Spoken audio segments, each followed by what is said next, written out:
outside Delhi. There have been a lot of Japanese and Indian participants. I thank all of them for having come down, and not least Hisai-san and BVR Mohan Reddy, who flew long distances and are spending a day running errands in Delhi and doing a conference in Delhi. So thank you for coming. Special thanks to the chairs of the sessions, because I think that they did a wonderful job. Thank you, Rajat. You are here, but other chairs I think have gone, but they did a magnificent job. I thank Team ICRIER, which was responsible for putting this event together, and that brings me to the pleasant task of just reviewing for you what we can expect in the future. We have two conferences planned. One is a public conference, the other one is a Track 1.5 conference. The next conference on India-Japan relations, hopefully somewhere around February. We will craft this around a more regional agenda. This one was more bilateral in terms of content.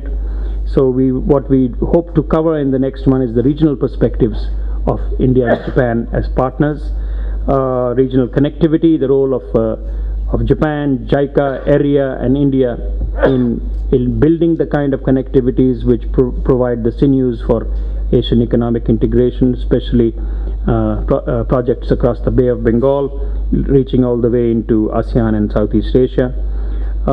Secondly, I think we will look at regional economic integration issues, which were referred to by some of the speakers, the RCEP and the TPP, and what it means for the two countries.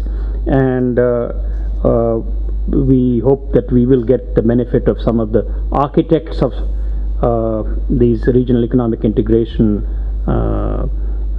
across with us from Japan. I mean professors, major professors who have been charting this course of Japan as a leader of regional economic integration and connectivity. And finally, we'll look at the political security side of our relationship in the regional context as well. Hopefully, we may be able to put in some segments on our security partnership, including defense trade and technology issues. We will see what the outcomes of the next summit are, but then we will try and take a look at both the bilateral dimension of this and the regional implications of our security partnership, including defense trade and technology. And finally, what can we do together in a more concerted way on regional security in the Indo-Pacific.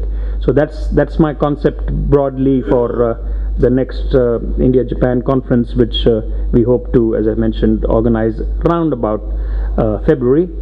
And for the Track 1.5 dialogue, I think that's a closed-door dialogue, so I am hoping that we will kick off the first genuine Track 1.5 dialogue with participation which ICRIER will lead from this side, and the Japan Institute for International Affairs will lead from the Japanese side, but which will have a full participation by Gaimusho on the Japanese side, by MEA on the Indian side, as well as prominent members of the government security establishment, including the national security advisors on both sides. So that's the concept of the program, or future program of the strategic studies program at ICRIER over the next 2 or 3 months. I thank you for supporting us, and I thank you again for coming. I thank Sorimachi-san from the embassy, who's been our partner, my own colleagues Angana, Ramakrishna, Sanjay Pulipaka for helping us, and the entire team ICRIER, as I said. May I suggest that we give a solid round of applause to Ambassador Yagi for all his achievements in Delhi. Thank you very much.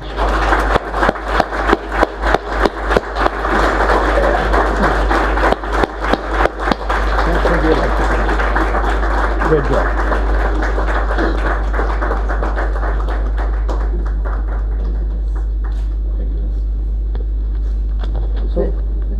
we'll see on Yeah, Friday. on Friday. Yeah.